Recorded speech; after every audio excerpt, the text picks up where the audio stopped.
chỉ bay cả vào cả không cả phát ăn cả lên mà nào xem lộ em không hay trong quầy nó kia mình chỉ làm gì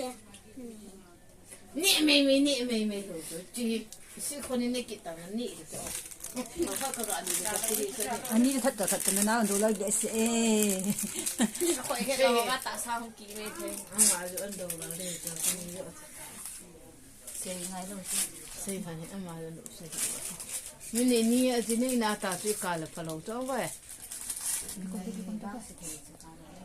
chỉ nên mà ông xây cho phải là cho cái đó ăn cái đó mấy cái lô này không làm gì đâu ạ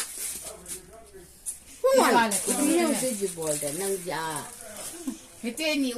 u cha hay nu cha hay là chân hay cấp số là rồi hay là mình kiểu con có vẻ sợ vắng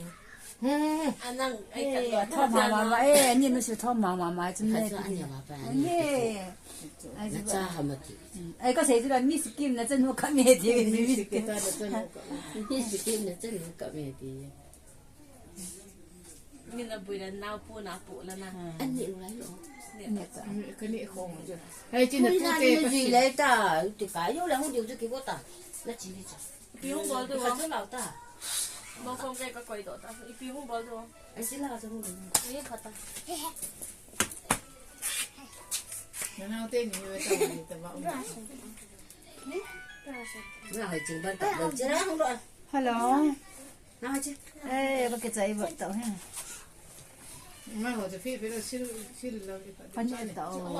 아직 보이다. hả còn là tại sao hiện là vào không ký rồi có thấy thế 지금 내가 지른 거. tao thì tao vậy 쌀거 사러.